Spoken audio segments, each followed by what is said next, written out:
아침 공기는 차가웠다.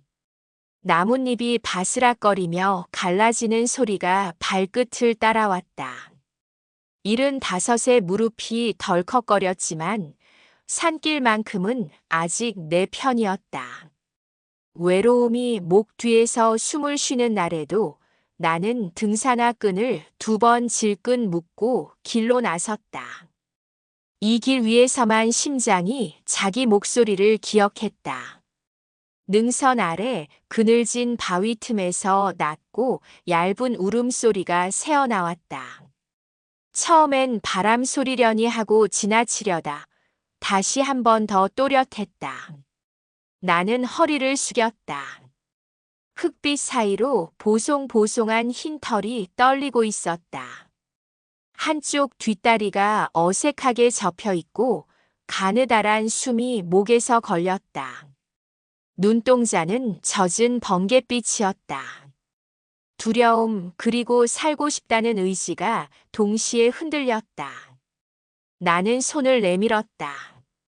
녀석은 처음엔 으르렁 소리를 내려다 말고 조심스레 내 손등을 냄새 맡았다. 차갑던 코끝이 닿는 순간 오래 굳어있던 내 안의 문이 삐걱하고 열렸다.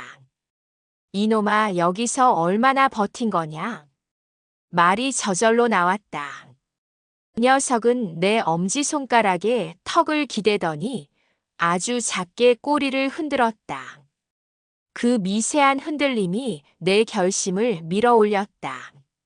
나는 조심스레 품에 안았다. 뼈가 만져질 만큼 가벼웠다. 집으로 내려오는 동안 녀석은 내 심장 박동에 맞춰 숨을 골랐다. 언덕 끝 모퉁이를 돌 때마다 비어있던 집이 문득 떠올랐다. 밥상 위 식은 찬 소파에 엎드려 잠든 밤 꺼진 채로 있는 스탠드. 그곳으로 들어갈 또 하나의 호흡이 생겼다는 사실이 낯설고도 따뜻했다. 문을 열자마자 따뜻한 물을 끓여 상처 주변을 닦고 과산화수소를 살살 적셨다. 녀석은 신음 한 번 내지르지 않았다. 대신 내 눈을 똑바로 보았다. 묻는 듯한 눈빛 나를 믿어도 되느냐? 혹은 너를 믿어도 되느냐? 그래, 잠시만 참아. 곧 괜찮아진다. 나는 깨끗한 수건으로 털을 말리고 빈 김치통을 씻어 물그릇을 만들었다. 녀석은 허겁지겁 물을 삼켰다. 목이 타들어가는 소리가 들릴 만큼 간절하게. 창밖에서 흰 구름이 해를 지날 때 이름이 문득 떠올랐다. 첫눈을 기다리던 지난 겨울의 고요, 아내가 떠나기 전 마지막으로 창가에 걸어두던 흰 커튼, 그리고 지금 눈앞의 흰 생명. 설이. 흰설, 새설. 내 이름은 설이다. 멍. 짧고 또렷한 대답. 빈집에 처음 울려 퍼진 그 한 음절이 오래 밀려있던 침묵을 건드렸다. 그날 밤은 이상했다. 텔레비전을 켜두고도 아무것도 보이지 않았다. 대신 내 귀는 설이의 호흡을 따라갔다. 규칙적인 오르내림, 간헐적으로 꿈꾸듯 낸 작은 킁킁 소리. 새 식구의 숨이 집을 다른 온도로 데웠다. 잠이 막 깊어지려던 순간 설이가 벌떡 일어났다. 이어 낮지만 날카로운 짖음이 2번, 3번. 이 집에서 처음 듣는 경계의 소리였다. 나는 눈을 비볐다. 왜 그러냐, 설아밤이야. 하지만 녀석은 멈추지 않았다. 현관 쪽을 2발로 콕콕 긁다가 부엌을 향해 몸을 낮추고 이를 드러냈다. 단순한 불안이 아니었다. 지금 거기라는 정확한 화살표 같은 긴장. 그제야 공기에서 이상한 냄새가 났다. 아주 엷게 쇠가 달궈지는 냄새. 나는 벌떡 일어나 부엌으로 달려갔다. 가스레인지의 불꽃이 파란 혀를 내밀고 있었다. 라면을 끓여 먹고 그릇만 치우고는 불을 완전히 끄지 않았던 모양이었다. 냄비 받침대 아래로 떨어진 기름 종이에서 이미 갈색으로 그을음이 타들어가고 있었다. 1분, 아니 몇십 초만 더 지나도 불길이 치솟았을지 모른다. 나는 반사적으로 손잡이를 틀어 불을 죽이고 창문을 확 열었다. 맑은 밤 공기가 기침과 함께 폐 속으로 쏟아졌다. 뒤에서 서리가 멍 하고 짧게 울었다. 마치 거기야 맞았어 하고 확인을 주는 듯이 등줄기에 식은땀이 흘렀다.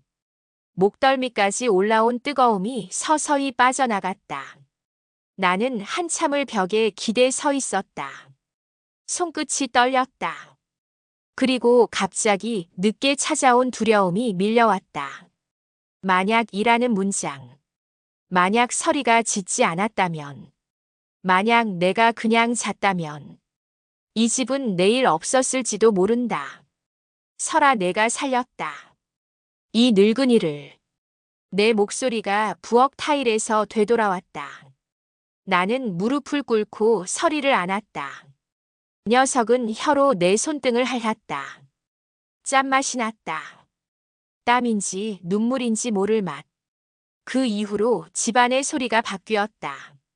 밤마다 연속극 대신 들리는 건 서리가 내 방을 한 바퀴 돌고 자리 잡을 때 바닥을 스치는 발톱 소리, 새벽에 창문을 두드리는 꼬리의 툭툭, 누군가와 함께 있는 호흡의 합주였다.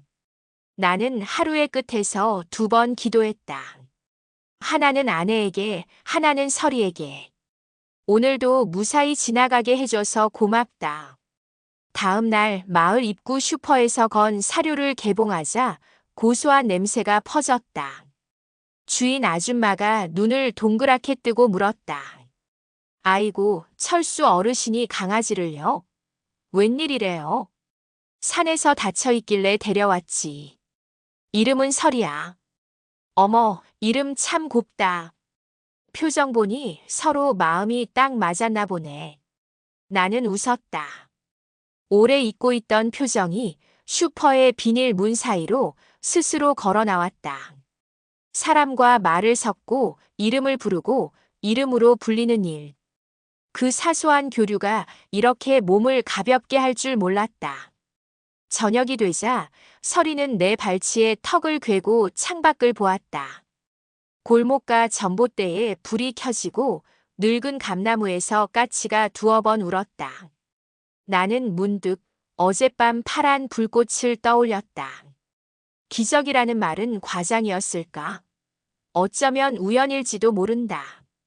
그럼에도 나는 우연과 기적 사이의 얇은 선 위에서 조용히 고개를 끄덕였다. 서리는 단순한 동물이 아니라 나를 깨우는 신호 같았다. 오래 방치된 스위치를 톡하고 눌러 꺼져 있던 등을 다시 켜는 존재. 설아, 고맙다. 오늘부터는 너도 나를 믿어라. 나도 너를 믿을게. 서리는 고개를 갸웃하고 한 발을 내 무릎 위에 올렸다. 그 작은 발의 온기가 약속처럼 느껴졌다. 그날 밤 나는 창문을 한 번 더 확인하고 가스 손잡이를 2번 더 돌려봤다. 불빛을 모두 끈 뒤에도 부엌 문턱에 잠시 서 있었다. 어둠은 여전했지만 더 이상 텅 비지 않았다. 어둠 속에서 2개의 눈동자가 별처럼 반짝였으니까. 그리고 그 별은 필요한 순간 나를 다시 깨울 것이다. 어젯밤처럼. 침대에 누우니 숨이 고르게 정리됐다. 서리는 문가에 엎드려 내 쪽을 향해 잠들었다. 나는 마지막으로 속으로 중얼거렸다. 아내여, 오늘 새 식구가 들어왔다.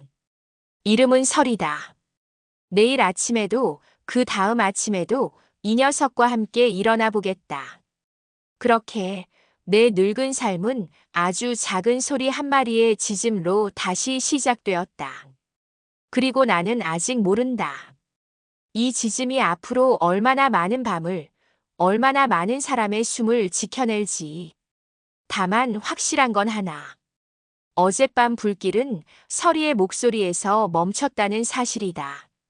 며칠 뒤 마을은 이른 봄비에 촉촉히 젖어 있었다. 나는 서리와 함께 집 앞 하천가를 거닐었다. 풀냄새와 젖은 흙내음이 진하게 풍겼다. 서리는 물가 쪽으로 자꾸 몸을 기울이며 킁킁거렸다. 그때였다. 멀리서 어린아이의 울음소리가 들려왔다. 나는 귀를 의심했다. 비 오는 날 하천가에서 울음이라니. 하지만 서리는 이미 몸을 낮추고 소리나는 쪽을 향해 달려가기 시작했다. 설아, 천천히 가. 나는 젖은 길에 미끄러질 뻔하며 따라갔다.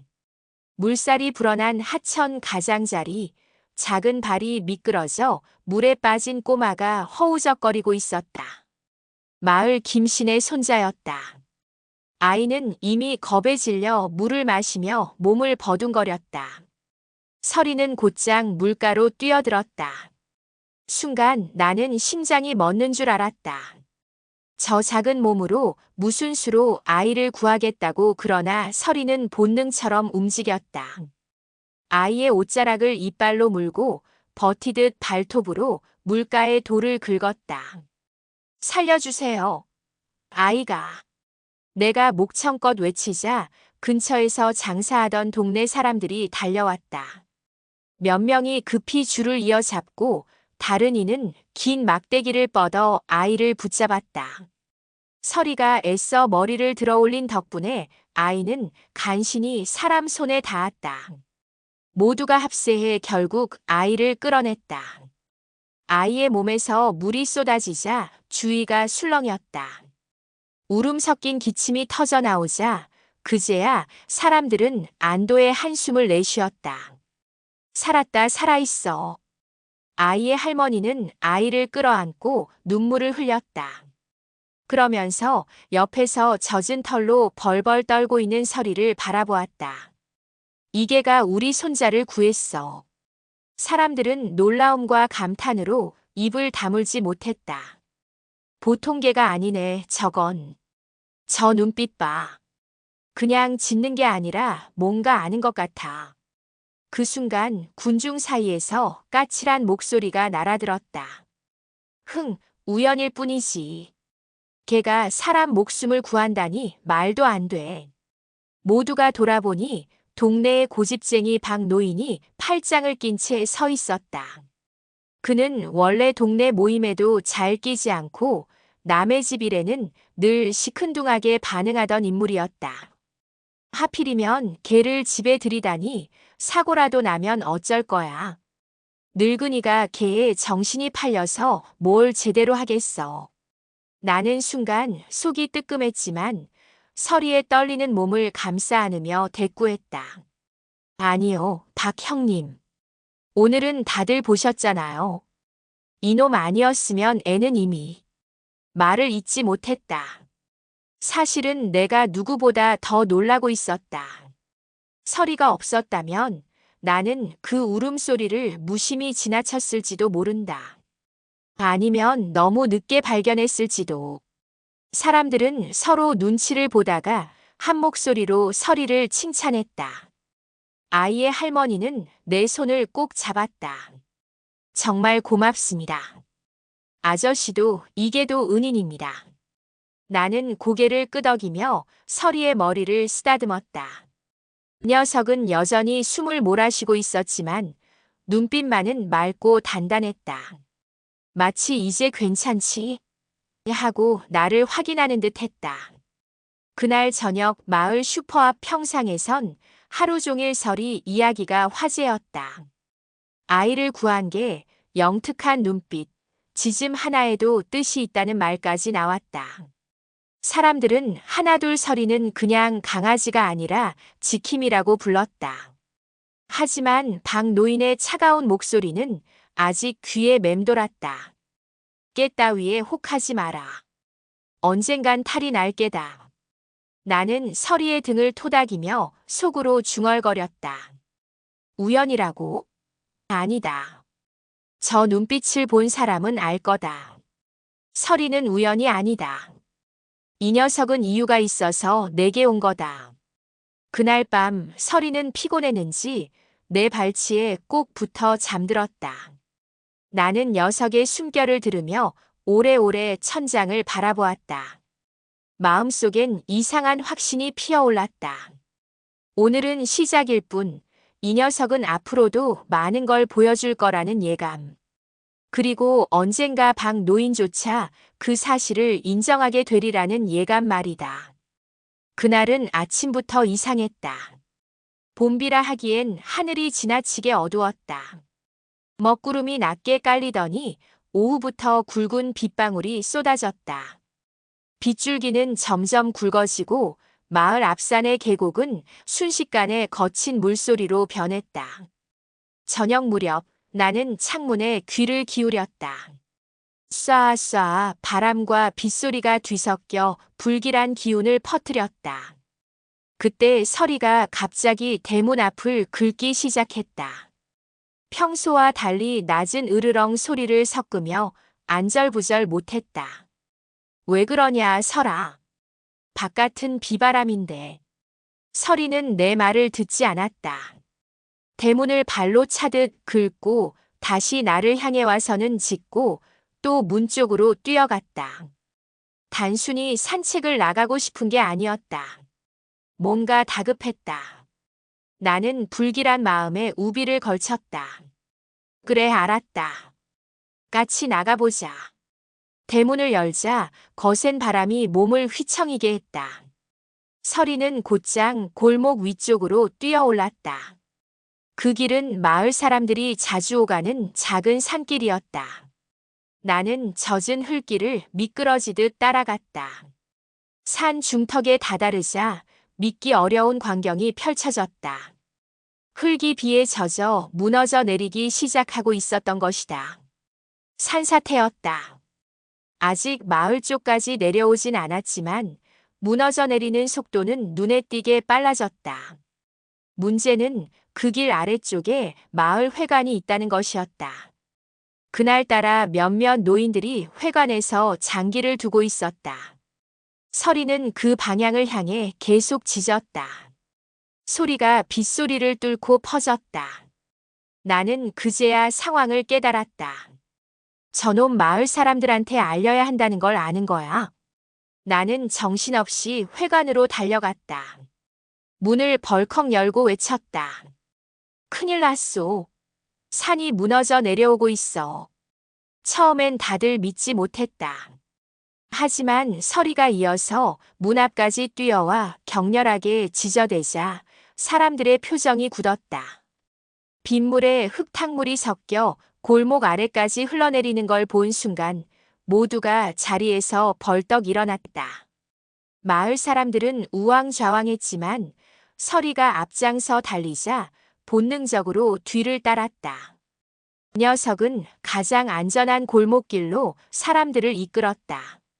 노인 몇 명은 발을 헛디뎠지만 서리가 달려가 지저대며 다른 이들을 불러냈다. 결국 모두 무사히 비탈 아래 큰 길로 빠져나왔다. 불과 몇 분 뒤 거대한 흙더미가 회관을 덮쳤다. 사람들은 그 자리에 주저앉아 가슴을 쓸어내렸다. 누군가 중얼거렸다. 아니었으면 우리 다 그 안에 있었을 거야. 시선이 한 곳으로 향했다. 젖은 털을 부르르 떨며 선 서리. 사람들은 동시에 함성을 질렀다. 서리가 우리를 살렸다. 이제는 다 알겠지. 저게는 그냥 개가 아니야. 나는 숨을 몰아쉬며 서리 옆에 무릎을 꿇었다. 잘했어, 정말 잘했어, 설아. 서리는 내 눈을 똑바로 바라보았다. 눈빛은 분명했다. 나는 해야 할 일을 했을 뿐이라는 듯. 그날 밤 마을은 온통 서리 이야기로 가득했다. 누구는 마을 지킴이라 불렀고 누구는 하늘이 보낸 게라 했다. 아이들은 서리를 따르며 노래처럼 이름을 불렀다. 하지만 단 한 사람. 박 노인만은 여전히 팔짱을 끼고 고개를 저었다. 운이 좋았을 뿐이다. 걔가 무슨 재난을 막아. 언젠가는 화를 불러올 게다. 사람들은 그에게 반박했지만 나는 굳이 맞서지 않았다. 언젠가는 박 노인조차 알게 되리라. 서리가 보여주는 건 우연이 아니라 반드시 필요한 순간에 울리는 경고라는 걸. 비가 그친 새벽, 나는 마당에 서 있었다. 산 위에서 여전히 흙이 조금씩 미끄러지고 있었지만 집 앞은 평온했다. 서리는 내 곁에 앉아 먼 산을 주시했다. 마치 아직 끝나지 않은 임무를 지켜보듯. 나는 그의 등을 쓰다듬으며 속삭였다. 너는 단순히 내 반려가 아니라 이 마을의 수호신 같은 존재구나. 산사태가 있었던 그날 이후 마을 사람들은 서리를 지킴이라 불렀다. 아이들은 학교 끝나면 서리를 찾아와 쓰다듬고 어른들은 슈퍼 앞 평상에 앉아도 늘 서리 이야기가 화제가 됐다. 그러나 단 한 사람, 박 노인만은 고집을 꺾지 않았다. 다들 미쳤군. 걔가 무슨 하늘이 보낸 수호신이야. 언젠가 문제 일으키고 말 거다. 사람들은 귀찮다는 듯 한 귀로 흘려들었지만 박 노인의 표정은 여전히 완강했다. 며칠 뒤 무더운 여름날 오후였다. 나는 서리와 함께 집 앞 골목을 거닐다가 이상한 낌새를 느꼈다. 평소라면 담배를 피우며 골목길에 앉아있던 박 노인의 모습이 보이지 않았다. 대신 서리가 갑자기 발길을 멈추더니 낯설게 코를 킁킁거리며 박 노인 집 쪽을 향해 짖기 시작했다. 왜 그러냐, 설아. 또 무슨 일이냐? 서리는 내 옷자락을 이로 살짝 물어 끌더니 곧장 박 노인 집 대문으로 달려갔다. 대문 앞에서 발톱으로 문을 긁고 낮고 긴 짖음을 이어갔다. 뭔가 단순한 장난이 아니라는 건 분명했다. 나는 급히 대문을 두드렸다. 박 형님, 계세요? 아무런 대답이 없었다. 불길한 기운이 목덜미를 스쳤다. 나는 급히 이웃 몇 명을 불러왔다. 모두가 모이자 서리는 더욱 격렬하게 지저댔다. 결국 남자 몇이 힘을 합쳐 대문을 밀어 열었다. 문이 열리자 곧장 집안에서 답답한 공기와 함께 희미한 신음소리가 흘러나왔다. 박 노인은 거실 바닥에 쓰러져 있었다. 얼굴은 창백했고 땀이 이마를 흥건히 적시고 있었다. 형님, 이게 무슨 일이에요? 심장 가슴이. 박 노인의 입술이 파르르 떨렸다. 나는 급히 휴대폰을 꺼내 119에 신고했다. 구급차가 오는 동안 우리는 물수건을 이마에 얹고 맥을 짚었다. 심장은 불규칙하게 뛰고 있었다. 서리는 박 노인 곁에 바짝 붙어 앉아 있었다. 조용히 그의 손등을 핥으며 마치 괜찮을 거야라고 위로하는 듯 했다. 곧 구급차가 도착했고 우리는 박 노인을 들것에 실었다. 의료진은 조금만 늦었어도 위험할 뻔했다며 고개를 저었다. 나는 그 말에 등골이 서늘해졌다. 조금만 늦었어도 그럼 도대체 누가 먼저 이상을 알아차렸을까? 서리가 아니었다면. 며칠 뒤 박 노인이 병원에서 퇴원하는 날이었다. 마을 사람들이 몰려와 안부를 물었다. 나는 서리와 함께 병실을 찾았다. 처음엔 무뚝뚝하던 박 노인이 서리를 보자 한동안 침묵했다. 그러다 천천히 손을 내밀었다. 서리는 망설임도 없이 그의 손등에 얼굴을 부비었다. 박 노인의 목소리가 떨렸다. 내가 틀렸구나. 내가 아니었으면 난 이미 저 세상에 갔을 거다. 순간 병실 안이 조용해졌다. 다들 놀라 박 노인의 얼굴을 바라봤다. 그는 처음으로 서리를 쓰다듬었다. 거칠고 주름진 손이었지만 그 위에 놓인 표정은 따뜻했다. 미안하다. 괜히 너한테 화풀이했구나. 내가 진짜 이 마을 지킴이다. 나는 목이 메어 대답하지 못했다. 그 대신 서리가 박 노인의 손을 다시 핥았다. 그 장면 하나만으로도 충분했다. 그날 이후 박 노인의 태도는 완전히 달라졌다. 슈퍼 앞에서 서리 이야기가 나오면 누구보다 앞장서 자랑했다. 내 목숨을 살린 게 누구인 줄 알아? 이 설이지. 사람들은 박 노인의 변화를 놀랍게 여겼다. 마을의 가장 완강한 사람이 서리를 인정한 순간 서리는 더 이상 단순한 개가 아니었다. 모두의 희망이자 모두의 버팀목이 되었다. 나는 마음속으로 중얼거렸다. 설아, 너는 이 마을의 심장 같은 존재구나. 이제 누구도 너를 의심하지 않아. 심지어 박 형님마저도. 창밖으로 여름바람이 불어왔다. 그 바람 속에 서리는 눈을 가늘게 뜨고 앉아 있었다. 마치 이제 하나가 됐지 하고 묻는 듯한 눈빛이었다. 여름이 지나고 가을이 찾아왔다. 산이 붉고 노랗게 물드는 계절, 나는 서리와 함께 오랜만에 산책을 나섰다. 바람은 서늘했지만 마음은 따뜻했다. 서리 덕분에 마을이 달라졌다. 이웃들은 더 자주 모이고 서로 안부를 챙겼다. 심지어 까칠하던 박 노인까지 매일 슈퍼 앞에서 서리를 칭찬하며 웃곤 했다. 하지만 나에겐 아직 풀지 못한 매듭이 있었다. 바로 아들과 며느리였다. 여전히 아버지 연세에 강아지 키우는 게 무리 아니냐는 걱정과 불만을 남몰래 갖고 있었다. 그들의 마음을 바꾸기엔 아직 무언가 부족했다. 그런데 어느 날 일이 벌어졌다. 늦은 밤 서리가 갑자기 방문을 발로 긁고 크게 지저댔다.